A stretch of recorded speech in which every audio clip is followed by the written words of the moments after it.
The Berlin International Film Festival is underway, drawing global attention as one of the world's top 3 film festivals.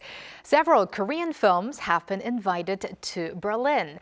Now, back home, a wide range of Korean releases are gearing up for the Lunar New Year box office.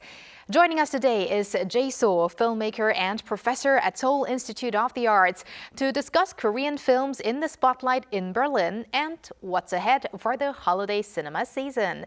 Welcome back, Professor Soh. Hello, Professor. All right, so now let's start with the Berlin International Film Festival, or Berlinale, which is in its 76th edition. So it's often described as having a different character from other major international film festivals, such as Cannes or Venice. So what would you say distinguishes Berlin from those other events? As you mentioned, the 3 festivals are the biggest in Europe.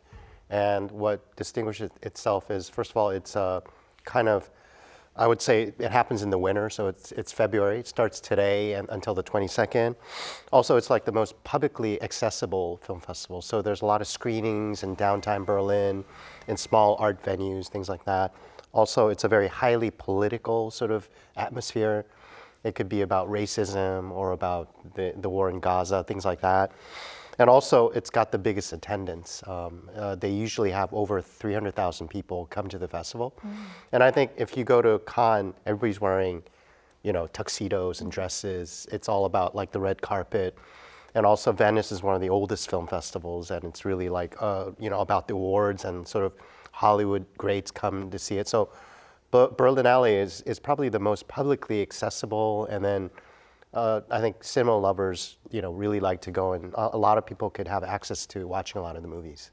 So that's the difference. Right, and as you said, it happens in winter, so also season-wise, very different because it's much warmer during Cannes and Venice, because those happen in May and September, if I'm correct. Yes. So I guess the season itself also brings another different atmosphere as well. And at this year's festival, Korean films have been invited to several sections of the festival. So which titles are they, and do you see any kind of particular interest or trends you're seeing this year at the festival? The Berlin Festival always sort of showcased a lot of Korean cinema. So this year, the movies I want to talk about is there's a movie called My Name, directed by Jung Ji-young. He's like one of the great filmmakers in Korean cinema.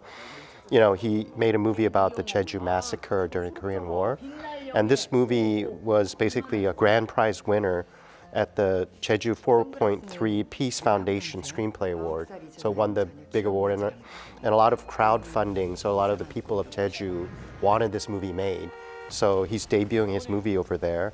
Also, there are, a movie by a short filmmaker named Oh Ji-in, a recent graduate of Columbia University. He's Korean, and has a movie called Speedy, a short film.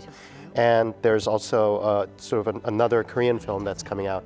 And of course, I have to mention Hong Sang-soo, basically his 34th film that he's making.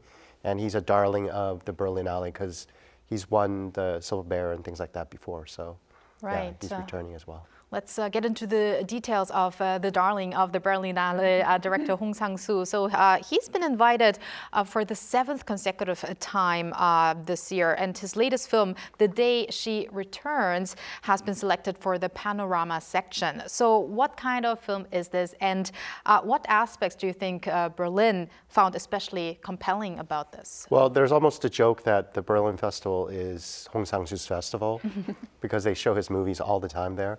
This movie is about, it stars Song Seon-mi, Jo Yoon-hee, and Park So-mi, and Kang So-hee. So it's about an actress who kind of retired, and then she decides to come back to acting after her marriage and all that stuff. So he kind of based the story around those kinds of things, and it's built into 3 sections where she does like interviews about her life, her career, things like that. So like in Hong Sang-soo's style, shot in black and white, he makes one movie every year.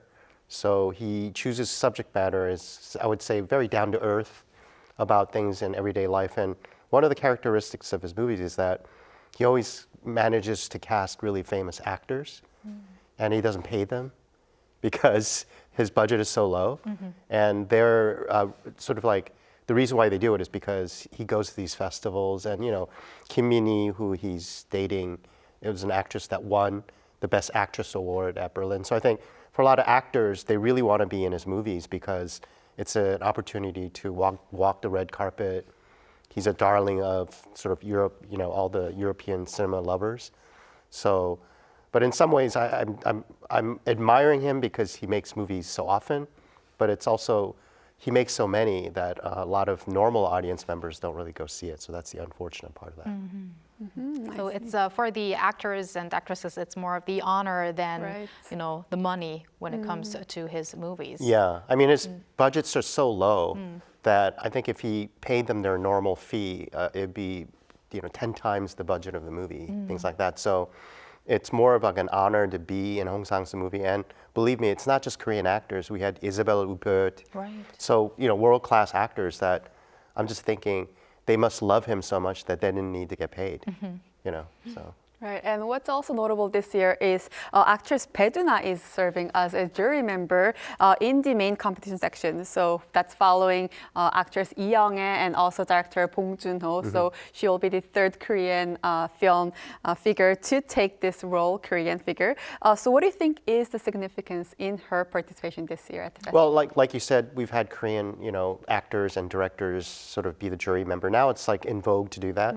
But I think Bae-duna is really special because she's not just like a Korean, like sort of, I guess, actress, but she's been in with the Wachowski brothers. She's been in Sense8.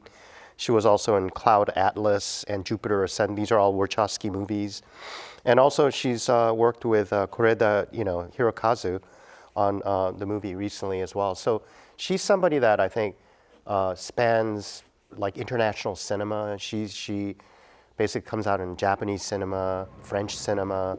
I've seen her in a lot of movies, so I think for her, it's sort of like, it's par for course as a sort of I guess, a world-renowned filmmaker herself in a way. She also produces things like that. So I think having her is not just symbolic for Korea, but just for cinema lovers, itself, they're really sort of honored to have her do that, yeah. All right, now Professor Soh, let's move from Germany to Korea, and we are just ahead of the Lunar New Year holidays, and people are going to go to the movies. Right. Let's hope so that many are going to go to the actual theaters to watch movies with their family members. So yeah, we have historical dramas, action movies, and so-called healing films in Korea. You would say maybe feel-good films. So which titles will the audiences be watching during this holiday? It's kind of a strange way the movies are happening now because there's so few being made. But in this year's, I think, the New Year's movies, there's basically a three-way clash with films of like a vastly different scales. So one is a action blockbuster, the one you're talking about, Human Intelligence. I went to see that yesterday, by the way, so it was really good. And King's Warden, which is like I would say it's not that cheap. It's about $7 million, but it's a historical drama based on sort of a banished king, him trying to sort of like deal with the people that he's with, temporarily. Also, there's a movie called, a smaller scale family fantasy movie called Number One. It's based on a Japanese short story. And it's about a son and a mother.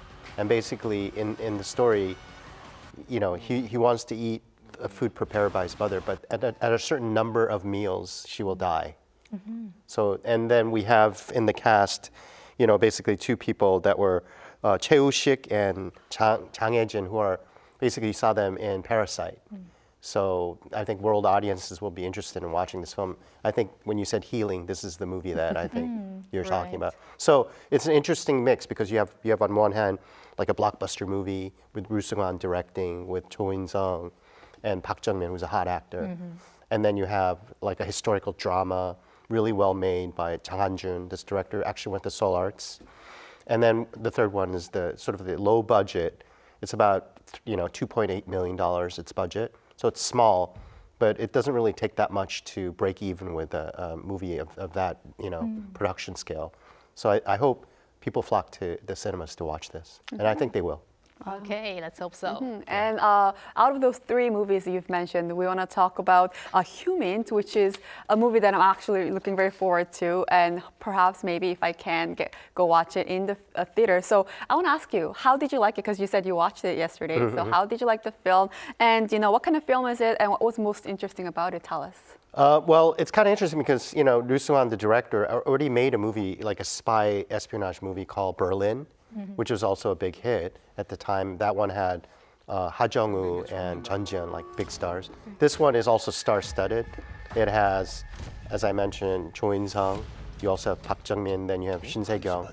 So, and I want to mention sort of the bad guy in the movie, which is Park Hae-jun, also another good actor. What I really liked about it was that it's the classic kind of spy love movie where I would say, Hitchcock's Notorious or a James Bond movie called From Russia with Love. So it's a movie about sort of like South and North Korean spies sort of battling it out in Russia, Vladivostok. And in there's like a Russian mob. So it's a very kind of fun movie to watch, a lot of really great action, but then you have the love story in there. And I watched it with this sort of female audience member next to me, and whenever Park Jung-min would come out on the screen, he played a North Korean spy. I could tell her breathing started to change. She was very excited to hear about him. And after the movie, we were in the elevator together, and I didn't know this lady, but I said, "Did you like the movie?" She was a little surprised, but I said, "Wasn't Park Jung-min great?" And she was like, "Oh my God, that's the reason I came to see the movie." So I think director, Ru Soo-han really hit it on the nail, basically. He knows that with Park Jung-min's recent sort of, with Hwasa, the music video, things like that, that his value went up a little bit. And I think in this movie, they really took advantage of that. Good timing for Park. Yes. Now, Professor Soh, traditionally, major holidays have been seeing many new releases at the same time. Do you think this is an effective marketing strategy? But I was actually very surprised when we talked about the three movies that you introduced. They are all very different when it comes to the genre, as if they even, discussed together to release this on this day. Probably that's not the case. But do you think this is a good strategy? I think it's a great strategy because, we talked about how Korean cinema is suffering, and sometimes I felt like, you can talk about what COVID did and what Netflix is doing and all this, but we just have to make better stories and better movies. And so I think the three movies being of a different scale, one is a big blockbuster. So it kind of harkens back to original Korean cinema. I would think of movies like Shiri back in the day that beat Titanic in Korea. So you have that. So for the audiences that are crazy about that sort of genre, they're in there. Also a historical movie that's really well made by Ja Han-jun. That's a story that I think a lot of people would feel universally attracted to. And then the third film, which is about family. And I think that's the one that I think is going to be the sleeper hit. So I think in a way, it's a really good strategy to do three different budgets, three types of movies that are really not in competition with each other. So I think the audience members will probably have a good time. And a lot of times when you go see a movie theater, it's like some people stay, they watch the movie, they go eat. And then they're like, hey, should we watch this one as well? So you can stay to watch the other movies as well. Right. Hopefully, yeah. And I think it's a good season because not much competition from Hollywood movies right now. Right. Yeah. Well, I already did my ticket reservation for 왕과 사는 남자, The King's Warden. Bella, are you going to watch Humint? Yes, that's my plan for now, but haven't made the reservation yet, but it's #1 in the box office right now. Okay. So probably gonna go hit the theaters. And Yeah. Professor Soh, another movie during the holidays that you're going to watch? I'm going to watch #1. Okay, I then. haven't watched it yet, but Okay, yeah, we've got a I like variety. the cast members, and I'm kind of into that story. So, and to me, I think the way to succeed in Korean cinema is like, you have to make low-budget movies, genre movies that doesn't cost that much, and it'll have the returns in the box office. And also, you get more imaginative when you don't have a lot of money. That's my experience from making movies myself. Yeah, for sure. All right, so we're going to talk about those movies in a couple of weeks. And thank you very much, Professor Soh, for your insights today. And happy Seoul. Yes, Happy New Year. Happy New Year, Lunar New Year. And thank you, Bella, as always. We're going to see you next week. Yes, I'll see you back next week. All right.